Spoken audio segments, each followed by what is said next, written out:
Hello दोस्तों, नमस्कार। स्वागत है आपका अपने यूट्यूब चैनल एग्जाम मेकर में। और आज हम शुरू करने वाले हैं इतिहास दोस्तों, आज हम करेंगे शुरू से। इसमें देखते हैं इतिहास एक परिचय। और इतिहास में आगे इनको 3 पार्ट में डिवाइड किया गया है। सबसे पहले कौन सा है? प्रागैतिहासिक काल, फिर है आद्य ऐतिहासिक काल और फिर है ऐतिहासिक काल। प्रागैतिहासिक काल के भी 3 पार्ट कर दिए गए हैं। पुरापाषाण काल, मध्यपाषाण काल, नवपाषाण काल। पुरापाषाण काल दोस्तों अज्ञात काल से 9000 ईस्वी पूर्व। मध्यपाषाण काल था 9000 ईस्वी पूर्व से 4000 ईस्वी पूर्व। नवपाषाण काल था 4000 ईस्वी पूर्व से 2500 ईस्वी पूर्व। फिर हमारा आद्य ऐतिहासिक काल। आद्य ऐतिहासिक काल के 2 भाग है। कौन कौन से? सिंधु घाटी सभ्यता और फिर है वैदिक सभ्यता। सिंधु घाटी सभ्यता 2500 ईस्वी पूर्व से 1500 ईस्वी पूर्व तक, और वैदिक सभ्यता थी 1500 ईस्वी पूर्व से 600 ईस्वी पूर्व तक। वैदिक सभ्यता के हमने आगे चलकर 2 भागों में बांट दिया है। ये है इसके हमारे ऋग्वैदिक काल 1500 ईस्वी पूर्व से 1000 ईस्वी पूर्व, और उत्तर वैदिक काल है 1000 ईस्वी पूर्व से 600 ईस्वी पूर्व तक। फिर है हमारा आद्य ऐतिहासिक, फिर हमारा ऐतिहासिक काल। आद्य ऐतिहासिक काल हमारा हो चुका है ये। फिर है ऐतिहासिक काल में हमारे 3, इसमें 4 भाग है। कौन कौन से इनको भी देखते हैं।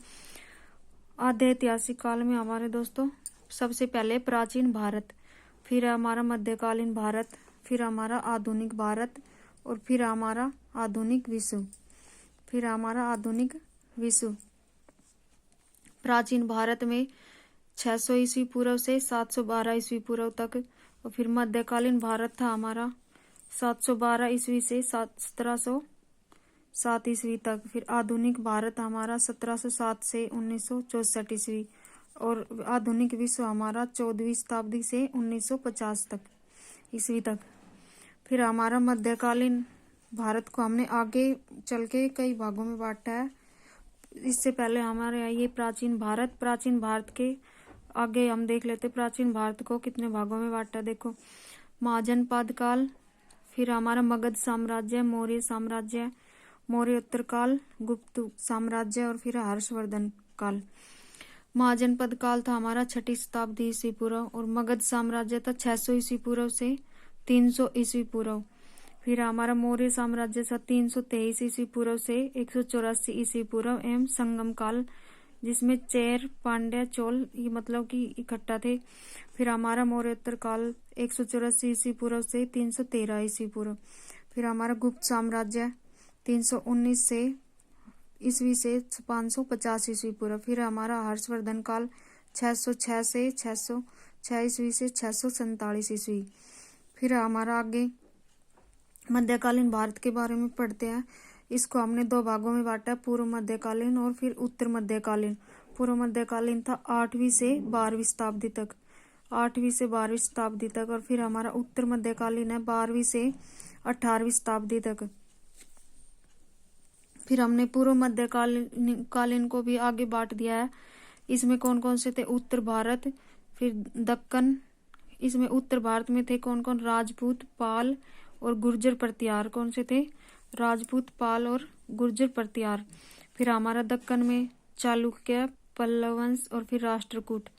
फिर हमारा दक्षिण भारत में था चेर, पांड्या, चोल और फिर शाही चोल 9 से 12वीं ईस्वी तक, 12वीं तक। फिर हमारा उत्तर मध्यकालीन भारत में, उत्तर मध्यकालीन में था हमारा सबसे पहले उत्तर भारत में है दिल्ली सल्तनत, चौहान वंश और फिर मुगल।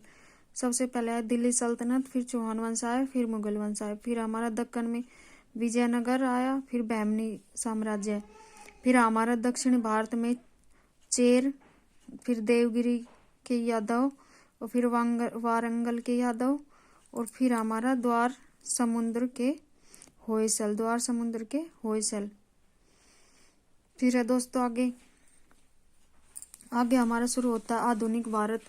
आधुनिक भारत में हमारा शुरू करते हैं। आधुनिक भारत में सबसे पहले क्या आते हैं? यूरोपीय कंपनियों का आगमन होता है। फिर होता है मुगल साम्राज्य का विघटन, क्षेत्रीय शक्तियों का विघटन। फिर हमारा अंग्रेजों की भारत विजय। इसको हम आगे चल के देखते हैं आगे इसमें। फिर सबसे पहले क्या कौन आते हैं, यूरोपीय कंपनियों का आगमन होता है, तो सबसे पहले सबको पता पुर्तगाली आते हैं। कब आते हैं ये 1498 ईस्वी में। फिर हमारे आते हैं हमारे इसमें डच आते हैं 1602 ईस्वी में, 1602 में। और फिर हम अंग्रेज आते हैं 1608 में। फिर आते हैं फ्रेंच 1664 में। फिर मुगल साम्राज्य का विघटन और क्षेत्रीय शक्तियों का उदय। कौन कौन सा क्षेत्रीय शक्तियां जो उभर कर सामने आती है वो है बंगाल, अवध, हैदराबाद, कर्नाटक। फिर अंग्रेजों की भारत पर विजय में हमारे इनको आगे चलकर डिटेल में पढ़ेंगे। फिर कर्नाटक युद्ध होता है 1744 से 63 ईस्वी में। फिर बंगाल में प्लासी 1757 में, बक्सर की विजय 1764 में होती है। फिर मैसूर का युद्ध होता है 1799 ईस्वी में। फिर मराठा संघ की समाप्ति होती है 1817 से 18 ईस्वी तक। फिर पंजाब का अधिग्रहण 1849 ईस्वी में। फिर आगे चलकर इनको भी 4 भागों में बांट दिया गया है। दासता का बंधन, राष्ट्रवादी का जागरण, फिर स्वतंत्रता संग्राम की गतिशीलता, फिर स्वतंत्रोत्तर भारत। फिर दासता का बंधन में क्या होता है, अंग्रेजों द्वारा विभिन्न सामाजिक, आर्थिक व राजनीतिक नीतियों द्वारा भारत का शोषण। क्या करते हैं इसमें, अंग्रेज सामाजिक, आर्थिक और राजनीतिक नीतियों द्वारा भारत का शोषण करते हैं। फिर होती है 1857 में भारत की प्रतिक्रिया, 1857 ईस्वी का मुक्ति संग्राम। फिर राष्ट्रवादी जागरण में सामाजिक धार्मिक सुधार, राजनीतिक संस्थाओं की स्थापना होती है। भारतीय राष्ट्रीय कांग्रेस की स्थापना कब होती है, 1885 ईस्वी में। फिर होता है स्वतंत्रता संग्राम की गतिशीलता, कांग्रेस नरम दल से गर्म दल की ओर क्रांतिकारी आंदोलन होते हैं। फिर होता है गांधी जी का आंदोलन। फिर स्वतंत्रोत्तर भारत तत्कालिक समस्याओं का सामना करते हैं। और फिर आर्थिक प्रगति की ओर विदेश नीति और गुटनिरपेक्षता। फिर होता है आधुनिक विश्व। फिर हम पढ़ेंगे आधुनिक विश्व के बारे में। आधुनिक विश्व में क्या होता है, 14वीं से 16वीं सदी तक होता है। क्या होता है 14वीं से 16वीं सदी में पुनर्जागरण होता है। आधुनिक विश्व इतिहास का प्रस्थान बिंदु, धर्म सुधार आंदोलन, ईसाई धर्म के मध्यकालीन स्वरूप की समाप्ति होती है। फिर होता है भौगोलिक खोज अभियान, नवीन देशों व जल मार्गों की खोज होती है। फिर हमारा 1750 ईस्वी से 1900 ईस्वी तक क्या होता है, औद्योगिक क्रांति आती है। इंग्लैंड से प्रारंभ होती है, अन्य देशों में प्रसार होता है। फिर होता है अमेरिकी क्रांति आती है 1776 ईस्वी से 83 ईस्वी तक। विश्व के प्रथम आधुनिक गणतंत्र की स्थापना होती है। अमेरिकी क्रांति में क्या होता है, 1776 से 83 ईस्वी में विश्व के प्रथम आधुनिक गणतंत्र की स्थापना होती है। फिर आती है इसके बाद फ्रांसीसी क्रांति, ये कब आती है, 1789 ईस्वी में, जिसमें मानवाधिकारों की घोषणा होती है। फिर राष्ट्रवाद का उभार होता है। जर्मनी व इटली का एकीकरण होता है, कब होता है, 1870 ईस्वी में। फिर होता है हमारा 1900 ईस्वी से 1950 ईस्वी में क्या क्या होता है। पहले प्रथम युद्ध होता है 1914 ईस्वी, 14 से 18 ईस्वी तक। कब से कब तक होता है, 1914। ये क्वेश्चन कई बार पेपर में आ चुका है दोस्तों। ये जो भी मैं आपको बता रही हूँ सारे पेपर के हिसाब से महत्वपूर्ण है। ये 1914 से 18 ईस्वी तक होता है प्रथम विश्व युद्ध। फिर पेरिस की संध्या कब होती है, 1919 में। ये कभी कभी डेट ही पूछ लेते हैं।